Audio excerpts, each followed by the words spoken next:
What if you could wipe the slate clean, erase every rule, every tax, every piece of paperwork and societal expectation? Just start over. Most of us have dreamed of it. But in the 1970s, on a remote, windswept island in the Pacific Northwest, a group of people didn't just dream it, they did it. This is the story of the Free Island, or as some called it, the Republic of Minerva of the North, an experiment in absolute freedom that descended into a chaos nobody saw coming. To understand the island, you have to understand the time. It's the early 70s. The counterculture movement is in full swing. People are dropping out, heading back to the land, rejecting the establishment. In the heart of this, a charismatic, idealistic man we'll call Michael, though he used many names, had a vision. He wasn't just looking for a commune. He was looking for a sovereign nation, a place with no government,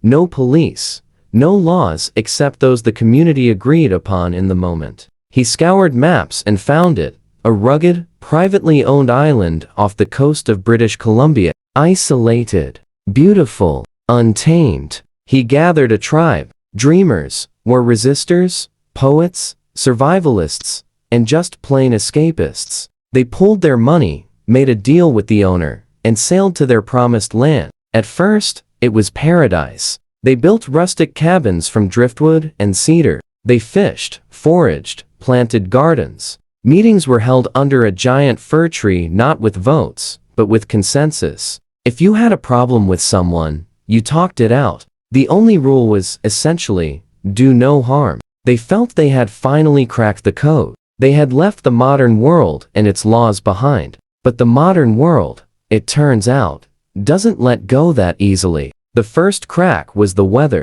This wasn't a tropical paradise. It was a cold, wet, often brutal environment. Supplies ran low. The garden failed. The dream of self-sufficiency began to look like a fantasy. Then came the people. Without a clear structure, the strongest personalities filled the power vacuum. Michael, the founder, began making unilateral decisions about food distribution, about who could build where. Some whispered it was becoming a dictatorship of the idealist. And then, the visitors. Word of a lawless island spread along the coast. It became a magnet not just for peaceful seekers, but for those running from something, draft dodgers, which they welcomed, but also fugitives, grifters, and individuals with severe mental illnesses who couldn't function in any society. The principle of do no harm became impossible to enforce. What do you do when a newcomer steals from the communal food stash? When a violent argument breaks out over a fishing spot?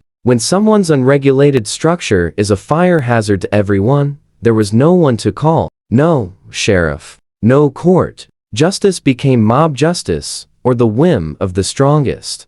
The island splintered. Factions formed. The original group, the newcomers, the outcasts. Paranoia set in. Some armed themselves. The once peaceful meetings under the great fir tree became shouting matches, then ceased altogether. The end wasn't a single event, but a slow, grim unraveling. A fire destroyed several cabins, accident or arson. No one knew. A severe injury from a fall required a desperate, storm-tossed boat journey to the mainland for help, bringing official scrutiny. The Canadian authorities, who had largely turned a blind eye, could no longer ignore the reports of chaos, of unsanitary conditions, of potential fugitives. They arrived by boat, not with guns drawn, but with public health orders and warrants. The society, built on the rejection of all authority, was dissolved by it. Today, the island is quiet again. Nature has reclaimed almost everything. If you walk through the Salal Fern, you might find a moss-covered foundation stone, a rusted can, a glimpse of a dream. So what does this experiment tell us? Were they fools,